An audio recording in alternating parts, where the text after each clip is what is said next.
안녕하세요. 설 명절 잘 보내셨습니까? 새로운 세상 5번째 시간입니다. 우리 지난 시간에 이어서 문욱현 대표님 모시고 정말 새로운 세상을 어떻게 만들어 나갈 수 있는지 오늘 구체적인 이야기 계속 이어가도록 하겠습니다.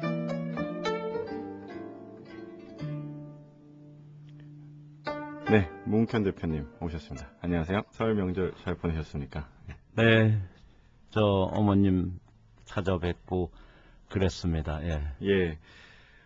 설 연휴 때 뭐 교통정체도 있었고 날씨도 많이 추웠습니다만은 어떻게 오갔는데 불편하진 않으셨는지요? 네, 저는 저희 94세 되신 어머님이나 또 저희 처가가 다 서울에 있기 때문에 그 고생은 덜 했습니다. 다만 이제 어머님께서 94세 되실 때까지 저를 62번 생일을 챙겨주셨는데 이번 설 직전에 있던 제 생일을 94세가 되시다 보니까 기억을 못 하시는 것 같아요. 네. 그래서 조용히 이제 제 생일을 보내면서 어머님이 이렇게 늙어 가시는구나. 늘 정정하실 것 같았는데 63세 된 아들 생일을 까먹으실 수도 있구나. 3년 만에 처음 있는 일이죠. 그러셨군요. 그런 걸 보면서 우리나라 모든 어머님들 금세 늙으신다는 거. 물론 90세까지 사시는 동안에 아프시기도 많이 하지만 또 100세 이상 요즘 많이 사시잖아요. 그 과정에서 이렇게 뭔가 조금씩 잃어가는 부모님의 모습을 보면 뭐라 그럴까요? 살아계실 때 잘해야 되겠다. 이런 생각들 많이 합니다. 근데 참 대단하신 것 같습니다. 어떻게 그럼 93세 때까지는 생일을 챙겨주셨다는? 네, 그럼요. 와, 정말 대단하신 것 같습니다. 거의 한 세기를 걸쳐 사셨네요. 그렇습니다. 정말 그 선배님들 말씀 들을 때마다 정말 부모님께 잘해야 되겠다 이런 생각들 많이 하게 되는데 오늘 다시 한번 좀 그런 생각이 나게 됩니다. 또 그 지난주에 저희가 부러진 화살 얘기 잠깐 언급했었었는데 보셨다고 또 들었습니다. 그날 제가 어디서 귀국해서 바쁜 날이었는데 꼭 설 전에 이걸 봐야 된다.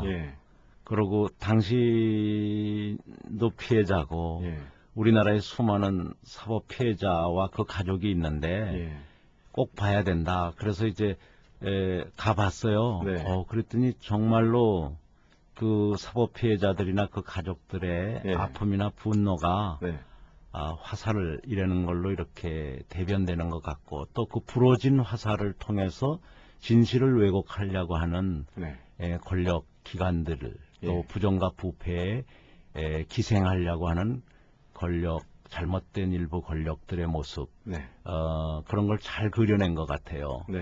그러면서 이 주권자 국민 위에 군림하려고 하는 이 잘못된 권력들은 소환해야 되지 않겠느냐. 국민의 힘이 필요한 때다. 이런 생각을 많이 했어요. 반응이 빨리 오셔서 부러진 화살 바로 보시고 정말 그 영화를 보면 각본에 의해서 짜여진 재판이다 이런 생각을 지울 수가 없더라고요. 그런 경우가 참 많은 것 같아요. 전혀 증거도 없이 심증으로 하는 경우라든가 이미 뭐 정당이라든가 정치인이 재판을 재촉하는 그런 경우도 있으니까요. 참 이로 한심하게 짝이 없죠. 그래서 요새 이제 그 영화의 여파인지 모르겠는데 그 사법살인 당하신 분들에 대한 일종의 사면복권 운동 이런 것들도 좀 일어나고 있는 것 같고 그렇습니다. 이런 현상들이 결국은 국민들이 무엇이 옳고 무엇이 그른지 이제 인식을 정확하게 하시고 있다. 이런 움직임으로 봐야 되지 않을까요? 사법이라고까지는 좀 못하지만 검찰에 의한 사실상 압박 내지는 수모 때문에 사실은 더 큰 길을 가신 분이 노무현 전 대통령인 것 같아요. 예. 그분의 성격으로 봐서는 검찰과 싸우셨어야 되는데 네. 또 사법부로 혹시 넘겨져서 재판이 진행되더라도 싸워서 이기실이라고 봤는데 어떻게 보면 더 큰 길을 택해서 그 가는 것은 우리 현대사의 비극이고 어떻게 보면 이 부정한 세력이 자칫하면 악화가 양화를 몰아내듯이 이 집단 린치 비슷하게 할 수 있는 사회고 이 집단 린치를 자칫하면 국민이 모르는 사이에 방관하거나 방조할 수가 있어요. 이제 이걸 잘 이렇게 거슬러 올라가 보면 노 대통령 초기에 검찰 개혁이라는 게 있었거든요. 이 검찰 개혁이 사실상에 어떻게 보면 반쯤의 성공 내지는 실패로 돌아가면서 나중에 역습으로 오는 과정이 이제 몇 년에 걸쳐서 있는데 그 중에 하나가 다른 부패 집단과 결합된 어떤 탄핵 운동이라든가 또 기타 이런 이 공격적 그런 이 사법 린치 같은 것들이 있었던 거죠.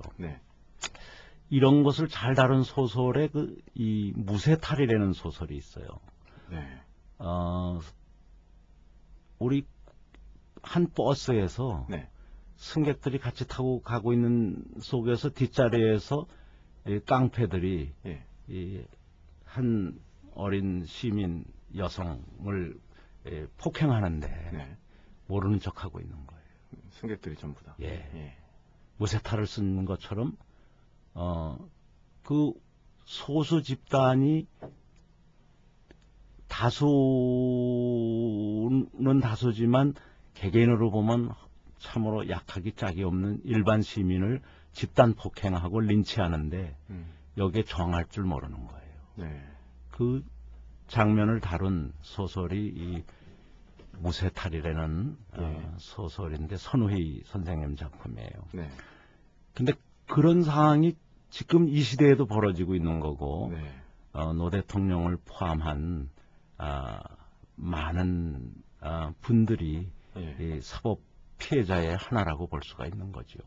그 길까지 전직 대통령을 그 길까지 몰아간 세력들이 얼마나 비윤리적이고 부패했는가가 요즘 디도스 사건이라든가 뭐 내곡동 사건이라든가 사대강 댐의 누수 사건이라든가 온갖 것으로 나타나고 있고 돈봉투 사건 뭐 이로 말할 수 없이 부패돼 있잖아요. 뭐 CNK 무슨 사건 도저히 상상할 수 없을 정도로 비윤리적인 정부가 탄생했었던 건데 이거는 어떻게 되면 우리 국민 모두가 무쇠탈을 쓰고 잠깐 방조자 내지는 공범자가 됐었던 거죠. 그렇습니다. 아이러니하게도 현 정부는 공정사회를 주장을 했는데 실질적으로는 불공정 사회, 불공정 국가로 더 퇴보한 것이 아니냐 이런 의혹을 감출 수가 없거든요. 이번 세계경제포럼이 다보스에서 계속 진행되고 있는데 반부패 지수가 4년 연속해서 지금 하락해서 이번에 드디어 43위까지 떨어졌어요. 우리가 뭐 선진 20개국 안에 들어가기를 희망하고 또 뭐 욕심으로는 뭐 선진 10개국까지도 경제 규모가 크거나 수출 규모가 크거나 이러기를 한쪽으로 바라면서 그것을 막 선전하는 거에 비해서 우리는 부패 지수가 22위 선에서부터 떨어진 게 지금 43위까지 4년 사이에 4번 연속 떨어졌어요.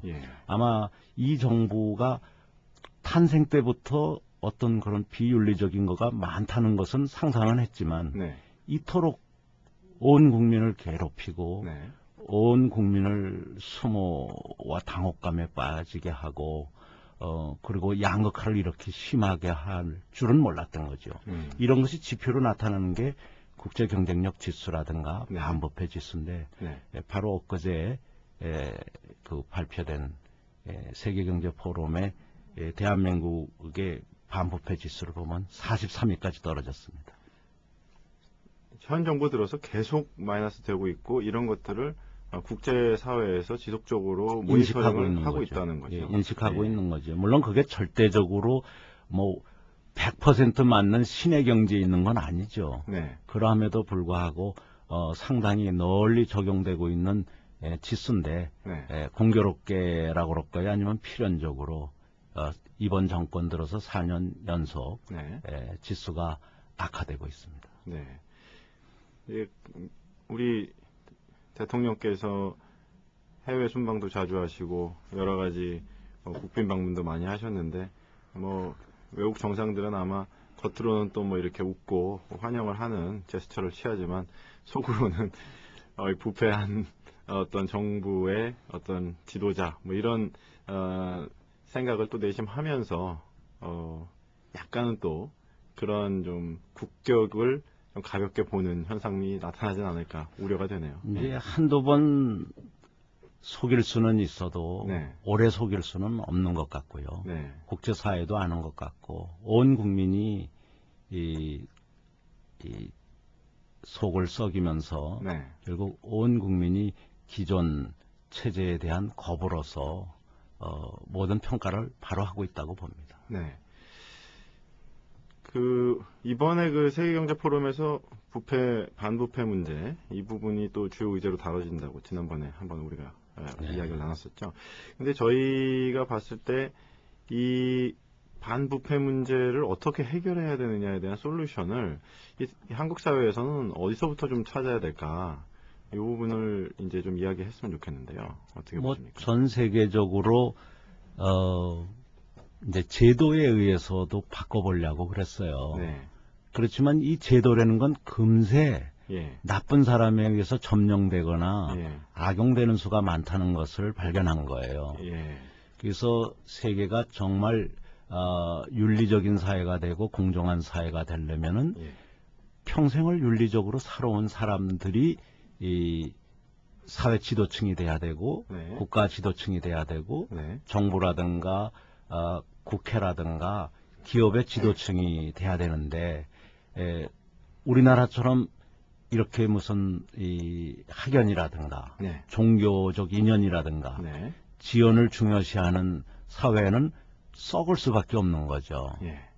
그래서 이 학연, 종교연, 지연에 기반한 이런 정권이라든가 기업이라든가 사회적 조직은 사실은 악마와 같은 존재들입니다. 뭐 말은 뭐 신앙을 믿고 뭐 하느님을 믿는다고 그러지만 악마적 존재 같은 데죠. 그런 데를 바로 잡는 것은 정말 올바른 신앙인들, 올바른 지도자들, 평생을 올곧게 살아온 사람들, 타협하지 않고 살아온 사람들, 이런 분들이 이 부패한 경력을 마치 좋은 경력인 양 내세우는 사람들보다 수백 배 나은 거죠. 그래서 윤리적 정부의 탄생은 윤리적 대통령이라든가 윤리적 국회의원이라든가 윤리적 장관들, 윤리적 기업 회장들의 출연과 연관돼 있다고 봅니다. 직접적인 연관이 있죠.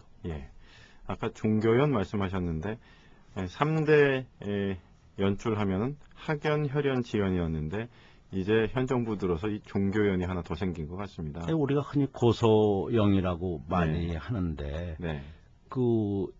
이 가장 중요한 게 사람이고 첫째는 자기 자신이고 둘째는 자기와 함께 일하는 집단의 윤리성인데 이게 늘 인사가 만사라고 그러잖아요. 고소영 회전문 인사라고 그러지 않습니까? 그렇습니다. 그러다가 보니까 온갖 이런 비리와 부패와 부정이 끊이지 않는 그런 불행한 사태를 만들었는데 이 경제와 종교와 이 정치가 분리되면 참 좋은데 이게 특히 정치와 경제가 분리가 되질 않아요. 탐욕스러운 야만적 이 사고를 가진 지도자들이 정치를 빙자해서 경제를 독점하고 있거든요. 그래서 이 경제를 바로 잡으려면 특히 과거에 물들지 않은 지성인들이 이 위험을 무릅쓰고 네. 몸을 내던져서 네. 결단을 보여야 됩니다. 네. 오늘 21세기 대한민국에 가장 필요한 것은 양심적인 지식인들의 결단과 헌신이고 네. 이것을 서양 사람들은 노블레스 오블리주라고 그러는데 예. 그 결단과 헌신이 필요한 시기가 지금이지 네. 이것을 무슨 다른 제도나 이런 걸로 적당히 해갖고 고쳐질 일이 아닙니다. 네. 참여해야 됩니다. 맞습니다. 예, 종교적인 인맥 이것이 바로 쓰였으면 참으로 좋았을 텐데 세속적이고 부패한 그러한 인적 관계들이 또 종교와 결탁되면서 많은 순수한 어떤 신앙을 갖고 있는 분들까지도 부끄럽게 만드는 그런 일도 있었던 것 같고요. 저희가 또 결국은 이제 부패 문제를 풀기 위한 솔루션은 제도가 아무리 좋게 갖춰져 있어도 그 제도를 운영하는 지도자층, 특별히 인적 자원의 문제가 해결되지 않는 한 아무리 좋은 제도를 수없이 갖다 붙여도 한계가 있다. 이렇게 볼 수 있겠네요. 그렇습니다. 전 세계 어디를 가나 예. 또 그것이 국가든 예. 기업이든 가정이든 부모를 보고 네. 또 기업의 경영자를 보고 네. 국가의 지도자를 보고 온 구성원들이 따라하는 거거든요. 예. 뭐 허다못해 팔자걸음까지도 따라서 걷는다고 그러잖아요. 네. 지도자가 바로 돼야 가정도 살고 기업도 살고 네. 국가도 사는 거죠. 예.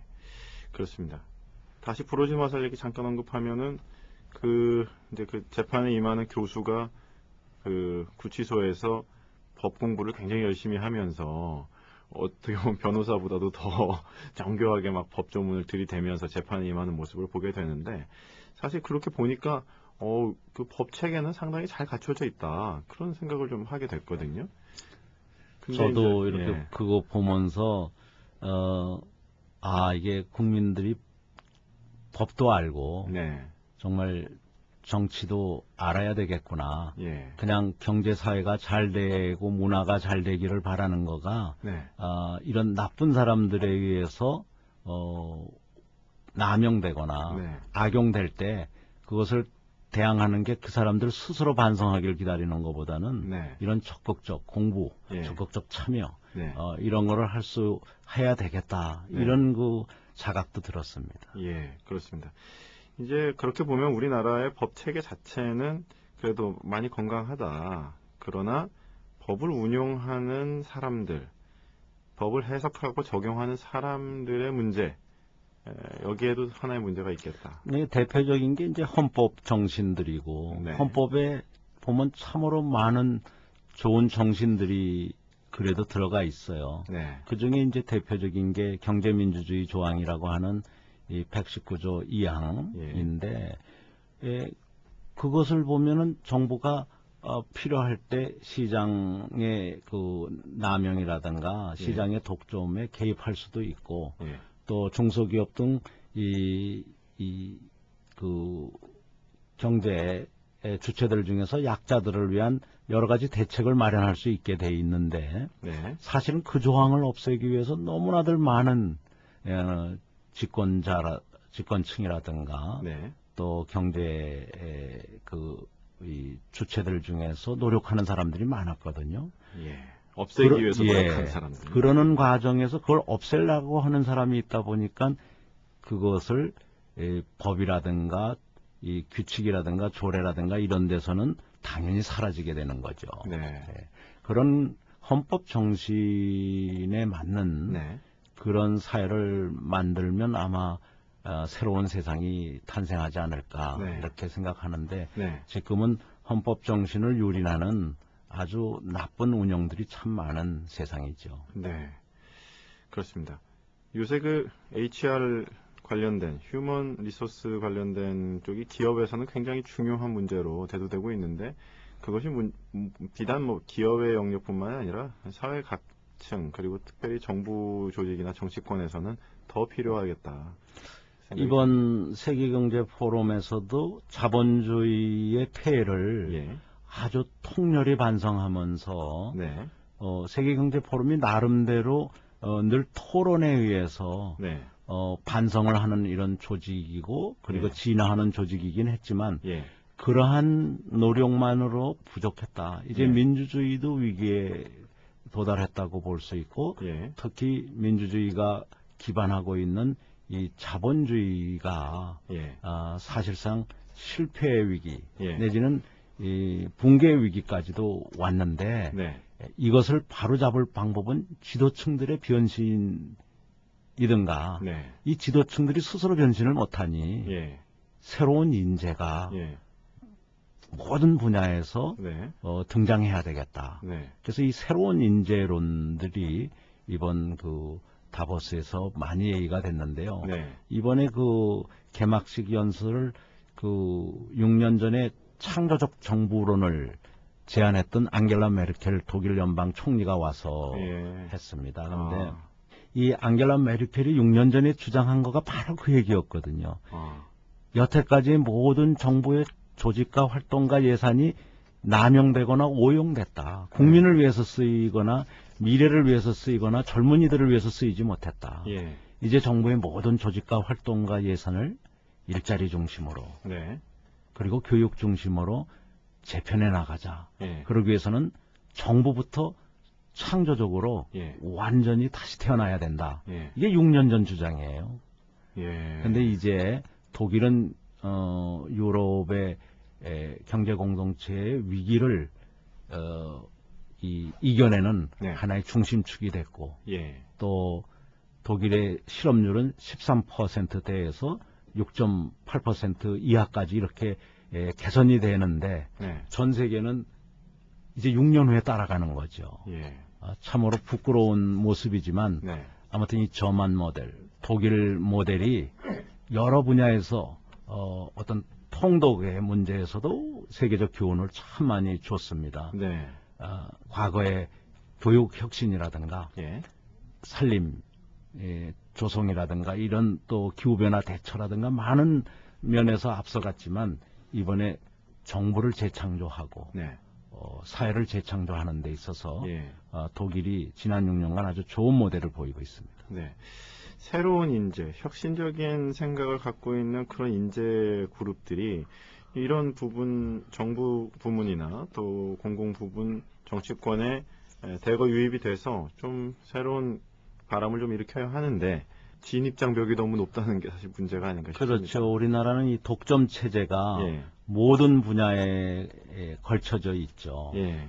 그런데 특히 정부 350조 예산을 예. 관장하는 매년 350조니까 뭐 5년 같으면 거의 한 2,000조에 해당하는 이 예산을 관장하는 정치로 가는 길을 양당 제도로 꽉 묶어놔서 네. 이 다른 사람들이 들어가려면 그 양당 독점 체제에 영합을 하든가 네. 거기에 타협을 해야만 들어갈 수 있도록 네. 뭐 이 양당을 지원하는 언론 체제에서도 여당 팀과 제1야당 팀은 있어도 나머지 팀은 없다라든가 네. 모든 것이 독점 기반으로 돼 있어요. 그래서 네. 양당에 가 있으면 여러 가지 이 선거에서도 혜택을 준다라든가 예. 그래서 재정적으로나 언론, 국민과의 소통에서 굉장히 많은 그 이익을 주게 해놨죠. 네. 어떻게 보면 이것은 이 요신 독재 또 공화당 체제의 그 하나의 유산이라고 봐야 되는 거거든요. 네. 그것을 또 열심히 지키려고 하는 그룹들이 있어요. 사실은 이것을 탁 터놓고 국민이 다 참여할 수 있는 네. 그런 새로운 정당이 돼야 되고 예. 또 어떻게 보면 정당의 모습을 갖지 않은 예. 무소속 연대라든가 네. 독립생활인들의 모임 네. 그래서 모든 경제 주체가 정치에서도 주체가 되는 그런 이제 세상을 서서히 만들어 가야 됩니다. 대의 체제가 워낙 좋은 체제인데도 불구하고 실패하고 네. 어떤 마피아적 이 야합을 하고 있고 예. 또 겉으로 보면 적대적 경쟁자 같지만 상호 의존적 이 동반 관계를 가지고 있는 게 현재 독점 체제거든요. 네. 이것을 바로 잡으려면 예. 온 국민이 결국 모든 것은 경제다. 네. 경제를 바로 잡으려면 예. 일자리를 늘리고 젊은이들한테 희망을 주려면 정치를 네. 바로잡아야 된다. 왜 그러냐? 그것이 2,000조나 되는 네. 세계 10대 예. 규모의 예산을 예. 관장하는 곳이기 때문이다. 예. 이렇게 돼서 돈은 남한테 맡겨놓고 예. 경제가 잘 되길 바라면 안 된다고 봅니다. 그렇습니다. 네. 경제 문제 국민분들이 가장 많은 관심을 갖고 있고 정말 살기 어려운 이 세상을 좀 살기 좋은 세상으로 좀 만들어줬으면 좋겠다. 이런 바람들이 많이 있습니다.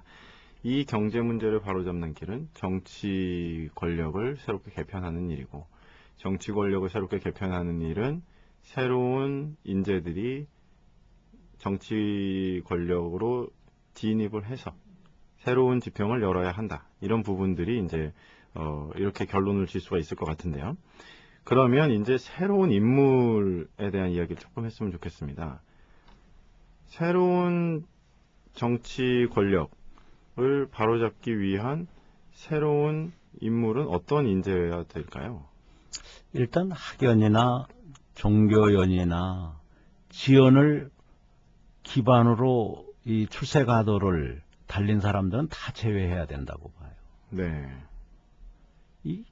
그게 작은 범죄 같지만 가장 큰 범죄거든요. 불공정 경쟁을 한 거고 부정과 부패를 기반으로 한 출세 가도를 달린 사람들이거든요. 네.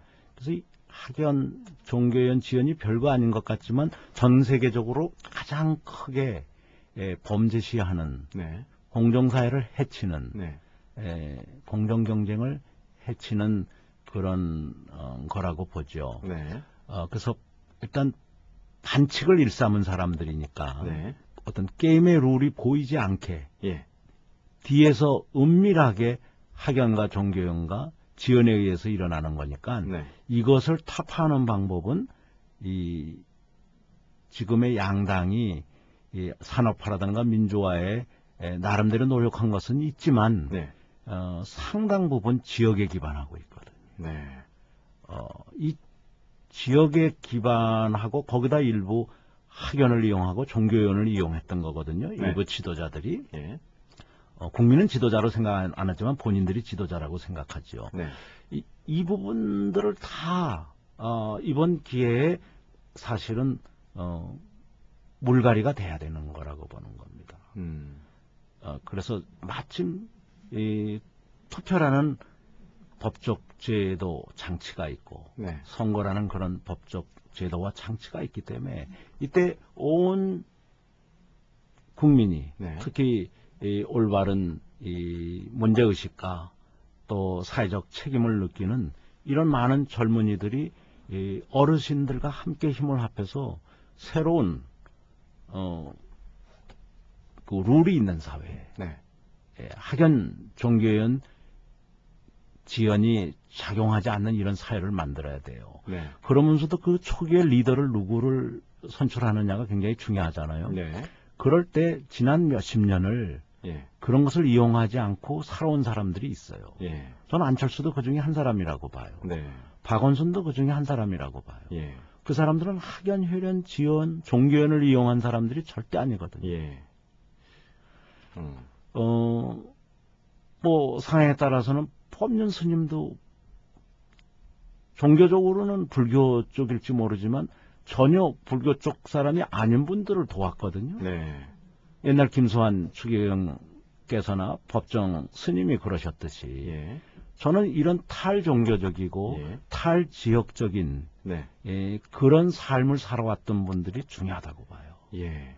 물론 탈이념은 뭐 기본적이겠죠. 우리가 네. 이미 민주주의라든가 그래도 최선의 것이라고 이렇게 다 믿고 있는 상황에서 이념 문제가 대한민국에서 무슨 중요한 그러니까 개선점은 아니거든요. 네. 이미 우리가 승리한 거거든요. 자유민주주의가. 네. 지금 남은 과제는 탈지역, 네. 탈연고, 네. 그리고 심지어 탈종교까지도 네. 필요한 거죠. 네. 특히 젊은이들 쪽으로 가면은 예. 기회가 없어서도 이런 이념을 이용하거나 예. 지역을 이용하거나 무슨 종교를 이용하거나 학연을 이용할 그런 기회가 적었던 거예요. 예. 그런 분들이 유리한 거죠. 예. 최근에 어떤 여론조사를 봤는데 네.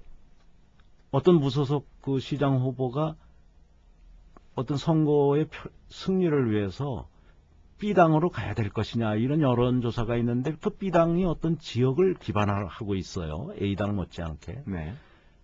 근데 아니다.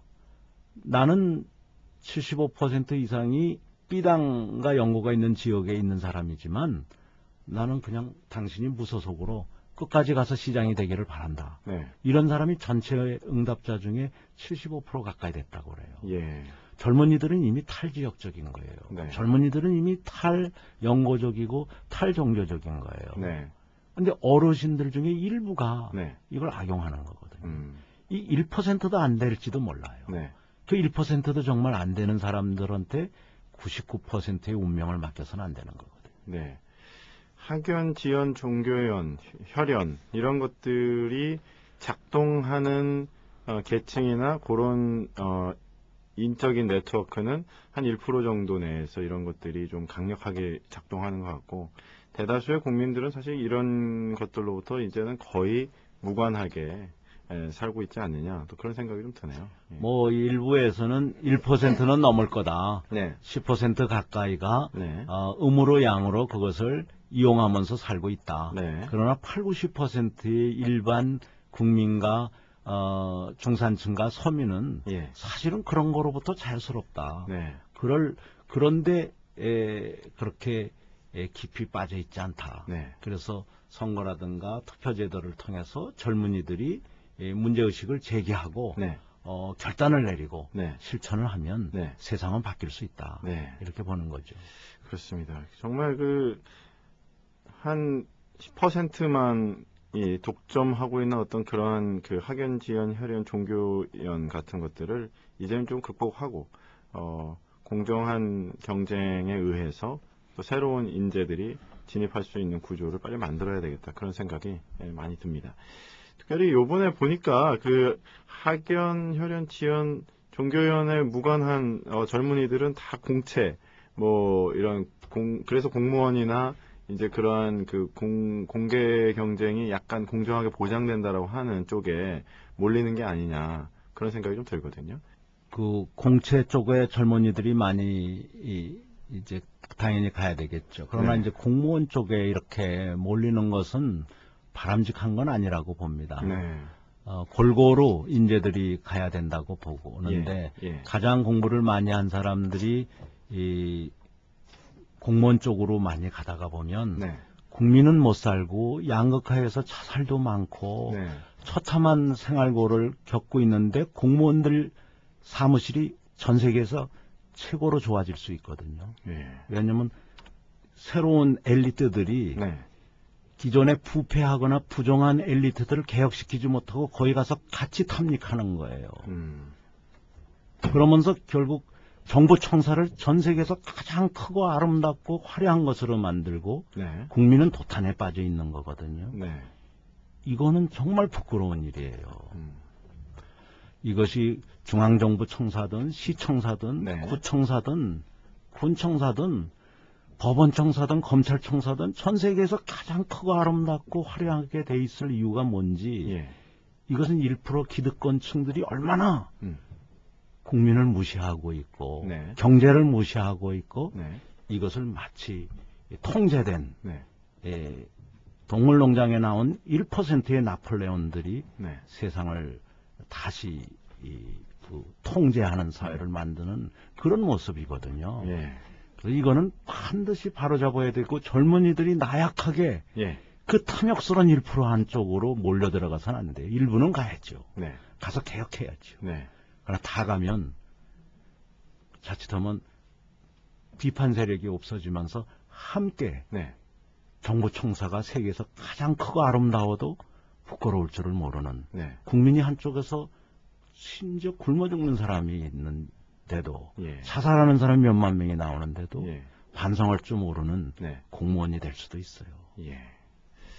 정말 그렇습니다. 그래서 이제는 이러한 좀 학연, 혈연, 지연, 종교연으로부터 자유로운 젊은이들이 공무원이나 안정된 직장으로 쏠리는 것보다는 좀 더 다양한 분야에 진출을 했으면 좋겠습니다.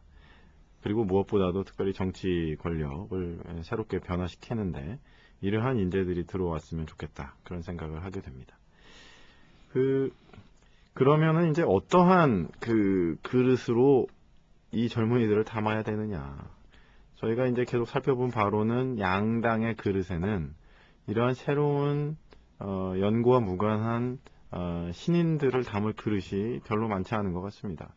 이번에 모 정당에서도 그 청년들 비례대표를 슈퍼스타 K 방식의 공채 형식으로 뭐 이렇게 4명을 뽑는데 뭐 이렇게 이벤트 형식처럼 해봤는데 별로 이렇게 반응이 없었던 것을 좀 보았거든요. 그것은 이미 젊은이들이 그 당에 들어가 봤자 마네킹처럼 이용만 당하고 뭐 실제로 별로 일도 못하고 이제 끝나지 않을까라고 하는 것들을 본능적으로 느껴서 그렇게 반응하는, 별로 흥행을 잘 못한 그런 결과가 나온 게 아닌가 생각이 들거든요. 예, 독점을 좋아하는 국민들이라면 또 독점을 하고 있는 양당이 뭐 치장을 바꾸거나 이름을 바꿨을 때 거기 또 찍을 줄 모르죠. 네. 그러나 진정으로 깨어있는 국민이라면 그 독점이 어쩌다 갖다주는 효율이라든가 속도라든가 온 국민은 굶어 죽어도 몇 개 기업은 세계 최고일 수는 있거든요. 네. 옛날 소련 체제에서 그랬어요. 예. 또 중국 체제에서도 그랬고 그런 방식이 아니고 어느 정도 온 국민에게 균등한 발전의 기회와 성공에 이렇게 기회를 주려면 독점은 하나의 적이거든요. 독과점은 적입니다. 근데 이 독점 체제를 자꾸 거기에 세뇌가 돼가지고 그것을 지원한다면은 젊은이들이라든가 대한민국의 미래를 그냥 다 갖다 바치는 거죠. 그래서 이 반독과점 정신이 어느 분야보다도 정치와 정부 분야에 적용이 돼야 되는 거예요. 그래야 경제에도 반독점이 가능해지고 언론에서도 반독점이 가능해지는 겁니다. 이 국민이 준 권력을 나쁜 데 사용하는 것은 독과점 체제 때문에 그런 거거든요. 경쟁이 있고 비판이 있으면 절대 그렇게 안 돼요. 그래서 저는 첫 번째 우리 국민들이 해야 될 행동은 독과점 체제의 폐해를 인정하고 독과점 체제가 가질 수 있는 이 효율이 필요한 부분은 최대 50%까지. 요즘 국민 여론 보면 그러니까 최대 45% 내지 50%까지만 기존 정당에 인정을 해주고 나머지 50%나 55%는 새로운 물결이 들어가도록 새로운 인재들이 들어가도록 과감히 개방적 그런 접근을 해야 된다고 봅니다. 물론 그분들이 초기에는 제3당의 모습이든 또 뭐 무소속 연대의 모습이든 새로운 세상 이라는 연대 이름으로 나가든 다양한 모습으로 나갈 수 있을 것 같아요. 경제를 살리는 것은 경제 주체들이 정부 예산과 정치의 주인이 되는 날 가능하는 겁니다. 양당 체제가 건강하다. 양당에 의해서 양날개에 의해서 뭐 미국이나 이런 데도 다 왔다. 이런 것들은 어떻게 보면은 지도층들이 정치 독과점을 합리화하기 위해서 그들이 만든 하나의 이론에 불과하다. 그런 생각이 드네요. 말씀드리면. 이제 효율은 분명히 소수가 집권하고 있을 때 빨리 갈 수 있습니다. 그래서 빨리 가려면 혼자 가라 그러잖아요.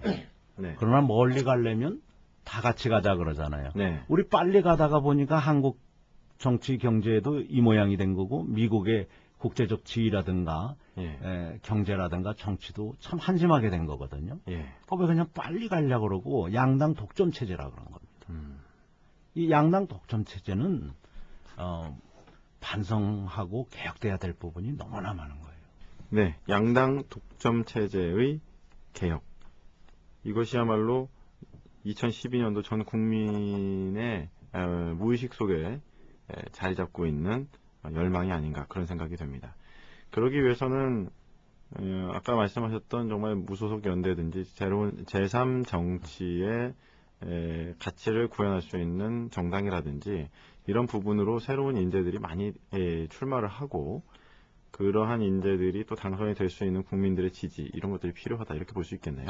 그렇습니다. 그리고 실제 이웃나라 일본, 네. 전 세계에서 가장 보수적인 사회라고 생각했던 일본에서 예. 젊은이들과 예. 여성 주부들과 예. 생활 정치인들이 나와서 예. 일거에 예. 54년 자민당 독재를 붕괴시키지 않았습니까? 전체 의석의 54%를 이 생활 정치인들, 여성들, 젊은이들이 바꿨던 겁니다. 네. 그 힘이 사실은 오늘날 저 일본에 닥친 천재지변을 다 이겨내고도 예. 2년 반째 예. 지금 이 새로운 네. 제3정당에 의한 정부가 무너지지 않고 어떻게 보면 참여적 시민 정부가 네. 무너지지 않고 가고 있는 배경이죠. 네.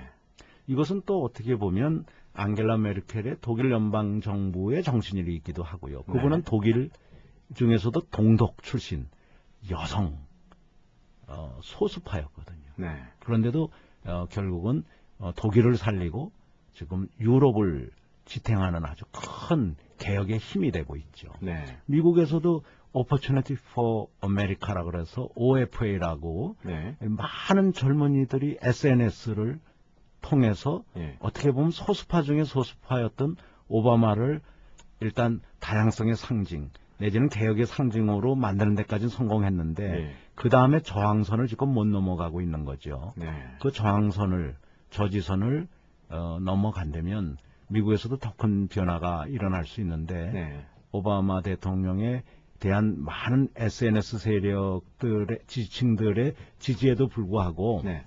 아직 성과가 뭐 획기적이진 않지만 예. 그래도 많은 중대한 변화를 했던 거 예. 이런 것은 기득권층의 힘이 아니라 SNS 등을 기반으로 한 젊은이들의 힘이 네. 일본에서도 미국에서도 나타나고 있는 거죠. 네. 한국이야말로 가장 먼저 나타났어야 될 텐데 그러게 말입니다. 어떻게 보면 노 대통령 시절에 다른 방법으로 좀 나타난 적이 있고 네. 의외로 지난번에는 나타나질 못하다가 네.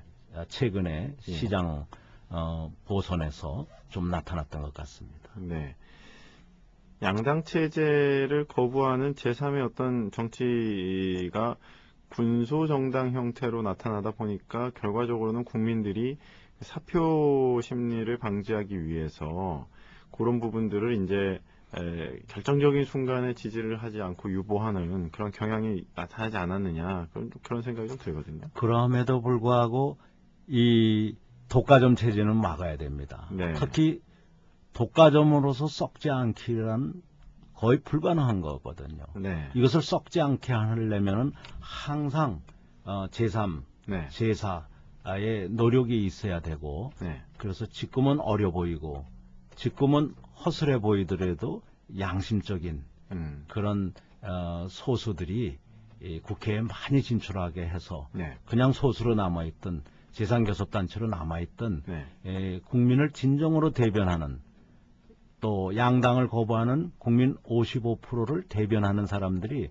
55%면 가장 좋지만 최소한 10%에서 뭐 15%가 되게 진출하면 네. 양당은 이름만 바꾸는 게 아니라 네. 개혁하지 않고 못 뺏기게 되죠. 네. 그래서 양당이 이름만 바꾸고 일부 인사만 영입하는 게 아니라 근본적으로 국민을 위해서 다시 태어나게 하려면은 네. 이런 대거 예. 일본과 같은 또 미국의 OFA와 같은 네. 그런 그 시민적 참여가 필요하고 네. 양심 있는 올바로 살아온 지식인들, 엘리트들의 결단과 헌신이 필요합니다. 네. 말씀을 하셔서 드리는 말씀이지만 그래서 대표님께서도 그 대선에 출마하시고 또 총선에서 당선되신 다음에 제3교섭단체 만들기 위해서 그렇게 노력하셨던 게 아닌가 생각이 되네요. 예, 4년 반쯤 전에 세계경제포럼에서 이 위기를 전 세계에 전파하자고 합의를 받기 때문에 네. 저도 그거에 따라서 한국 사회의 그 전파 역할을 맡고 네. 그런 과정에서 대운하가 얼마나 그 시대의 착오적인 발상이고 환경 파괴적이고 경제를 위기로 몰아갈 것인가. 네. 그 다음에 부패하거나 거짓말을 일삼는 이런 그 학연혈연 지연 종교연 기반 집단은 절대 지도층이 돼서는 안 된다. 그렇게 되면 뭐 주가를 3천, 5천을 약속했는데 이거 다 사기극되고 주가는 일시적으로 1,000 이하로도 떨어질 수 있고 우리 경제는 양극화를 직면하고 젊은이들을 절망으로 몰아낼 것이다. 이것을 알리기 위해서 했던 거죠. 그때 이제 박원순이나 이런 사람하고 고민도 많이 했고요. 저는 박원순을 나가라고 그랬는데 박원순은 끝내 뭐 아무만 해도 제가 나이가 많으니까 제가 먼저 희생해야 된다고 생각했을런지도 모르죠. 그리고 경제를 많이 아는 사람이 이야기를 해야 된다는 것도 있었겠죠. 그 당시 또 안철수 의장이 그 당시 의장이었고 요즘은 원장이라고 불리지만 안철수 원장한테도 이렇게 기업인들 몇 사람이 결단을 내리고 투신할 생각을 했는데 도와달라고 얘기까지도 했었죠. 네, 그렇습니다. 독과점을 깨기 위해서 결국은 어떤 밸런스, 어떤 양당이 아닌 새로운 제3세력들이 건강한 의미에서 견제와 균형의 역할들을 해줄 수 있는 그런 구도. 그것이 완전히 군소정당으로 무의미하게 뭐 몇 석밖에 없어서 제대로 된 역할을 하지 못하는 형태가 아니라 어느 정도 새롭게 정치권의 혁신의 바람을 일으킬 수 있는 세력으로 구성된 그러한 정치 세력이 구축돼야 된다. 그런 측면에서 창조한국당을 또 만드시고 또 교섭단체를 만드시기 위해서 노력하셨다. 이렇게 봐야 됩니다. 그 당시 국민들의 열망은 오늘날만큼 강렬하지 않았습니다. 그때는 양당 지지율이 75%가 넘었을 때예요. 그렇기 때문에 그 25%도 안 되는 분들이 투표장에 나오게 하고 새로운 세력을 지지하게 하는데 제 역량이 부족했어요.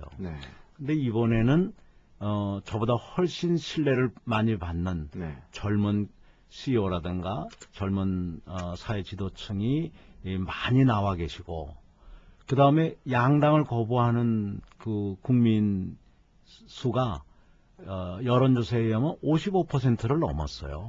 25%에서 55%포인트로 30%포인트가 늘어난 거죠. 훨씬 더 세력화하고 제도화하기가 쉬운 거죠. 투표장에 나오게 하기도 쉬운 거예요. 좋은 인물에 더 많은 국민이 열망하고 있기 때문에 이번에는 55%를 다 담을 그릇은 준비를 못하더라도 또 그걸 준비해봤자 양 독점 세력들이 어떻게 해서든 그걸 저지하는 체제를 만들어내고 또 언론이나 이런데 제3세력 언론반이 따로 없거든요. 국민의힘 이런 게 없고 야당반 여당반밖에 없거든요. 이런 것들을 다 감안한다면 55% 중에서 뭐 30%나 20%를 하면 아주 잘하는 거고 15% 내지 10%를 하면 그저 합격선은 되지 않을까. 그래서 새로운 지도층들한테 주어진 사명은 경제인들이 다 나서서 이 국민적 열망을 담을 그릇을 무소속 연대나 국회 안에서의 재상교섭단체라는 이름으로 15% 내지 25%를 만들어야 되겠죠. 아무튼 미니멈이 10%라고 봐요. 그게 30석이거든요. 그리고 맥시멈은 아마 55%겠죠. 그건 뭐 거의가 혁명과 같은 국민의 열망을 즉각 제도 안에 수용하는 능력을 갖춘 사회는 이 세상에 그렇게 많지 않거든요. 이번 2012년 총선은 그런 의미에서 매우 중요한 의미를 갖고 있고 또 그동안의 정치권의 진입장벽이 너무 높아서 더 이상은 이제 희망이 없다라고 생각하시는 젊은이들이나 또 정치 신인에게는 하나의 거대한 기회의 시기가 될 수 있겠다. 그런 생각이 듭니다. 그 사회 지도층들이 야, 그 흙탕물 있는데 가지 마라. 정치는 썩은 사람들이 하는 것이다. 야, 그 깨끗한 사람들 깨끗한 쪽에 그냥 머물러 있고 이 흙탕물 있는데 오지 마라. 일부 정치인들이 그렇게 얘기하잖아요. 많이 그런 얘기 하시죠, 사실. 절대 거기 속으면 안 된다고 봅니다. 정말 흙탕물이고 거기가 더러운 것이라면 거기다가 우리 2,000조에 해당하는 돈을 맡겨둘 수가 없는 거예요. 고향이나 집보다도 더 못한 데라 우리 5개년 동안의 정부 예산 2,000조를 맡기는 거 아니겠어요? 그렇습니다. 이건 전 세계에서 10대 규모에 들어가는 거대한 예산이에요. 거기가 썩었다고 생각하면 생각할수록 또 그 사람들이 제발 당신네들은 깨끗하게 고고한 삶을 살라고 우리를 마치 생각해주는 척 그렇게 얘기하면 할수록 네. 젊은이들과 사회적 성공한 지도층들은 자기 몸을 던져서 네. 거기가 깨끗한 곳으로 바꿔야 돼요. 네. 그게 어떻게 보면 이 시대에 모든 사회 지도층들과 젊은이들이 사회적 대화와 연대를 통해서 네. 함께 노력해야 될 부분인 것 같아요. 젊은이들이요. 네. 이제 들어가서 깨끗이 하시오. 예. 그것이 당신들의 미래와 우리 중소기업의 미래와 대한민국의 미래를 네. 결정합니다. 네. 이렇게 얘기하지 젊은이들이요. 그쪽은 가지 마시오. 나도 안 가겠어. 이래서는 안 된다고. 분명히 문제가 있다고 생각하시는 분들 많으실 것 같습니다. 아, 이 나라가 정말 이렇게 돼서는 안 된다. 특별히 또 중소기업이나 또 자영업 하시는 분들도 아마 그런 생각 하시지 않을까 싶습니다. 그러면서 아, 이놈의 정부가 항상 문제야. 저 정치권 항상 문제야. 이렇게 생각하시는 분들은 그 생각 자체가 출마를 하셔도 되는, 정치권을 새롭게 바꿀 수 있는 하나의 그 가능성의 씨앗이 그 안에 담겨 있음을 인식하면 어떨까 하는 생각이 좀 듭니다. 그리고 어른들이 모여서 네. 3명도 좋고 5명도 좋고 사회적으로 가장 신뢰받는 어른들이 네. 블레싱이라고 그럴까요? 축복을 해줘야 된다고 봅니다. 네. 저 수천 명, 지금까지 나오신 결단을 내린 분들이 1,500명이고 또 앞으로 나오실 분 다 합하면 한 3월 중순까지는 한 3,000명 이상이 되리라고 보는데 네. 우리가 그 중에서 100명, 200명의 좋은 미래 인재를 골라낼 능력이 없어서야 이 사회가 되겠어요. 그렇습니다. 그 좋은 분들을 골라내서 예.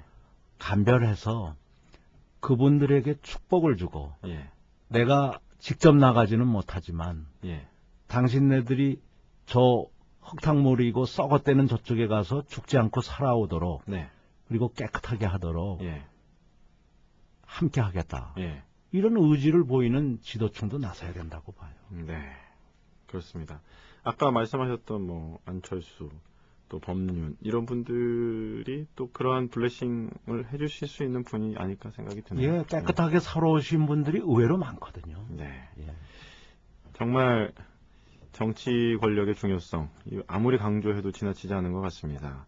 특별히 정치와 경제가 무관하다 생각하셨던 분들 계셨다면 아마 새로운 세상 들으시면서 생각이 좀 많이 바뀌시지 않았을까 생각이 들었습니다.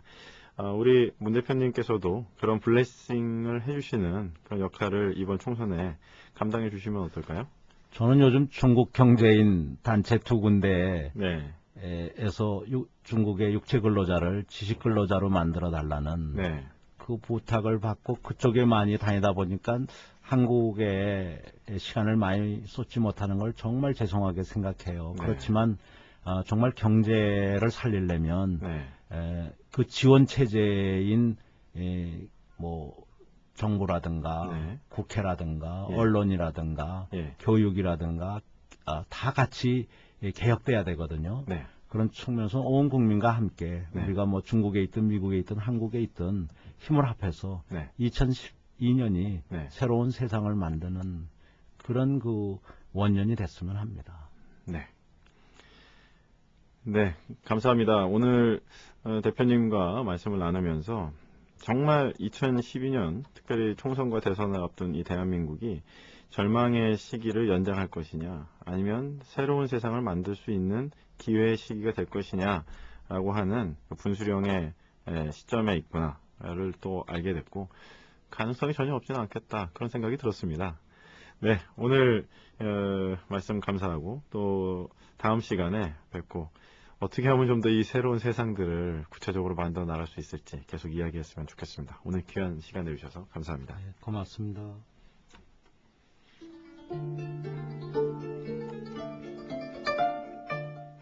예, 국민 여러분 어떻게 들으셨습니까? 우리나라가 가능성이 있는 나라입니다. 세계 10대 예산을 쓰는 2,000조의 예산을 쓰는 정치 리더십을 올해 제대로 뽑아야 되겠습니다. 이제는 더 이상 양당 독점 체제에 표를 주지 마시고 새로운 제3세력과 새로운 인재들을 한번 기회를 주는 시기로 이번 총선과 대선에 투표 전략을 세우시면 어떨까 생각이 듭니다. 1월이 다 지났습니다. 새로운 한 해를 희망의 해로 만들기 위해서 이번 한 주간도 승리하시기를 바랍니다. 새로운 세상 이것으로 마치겠습니다. 감사합니다.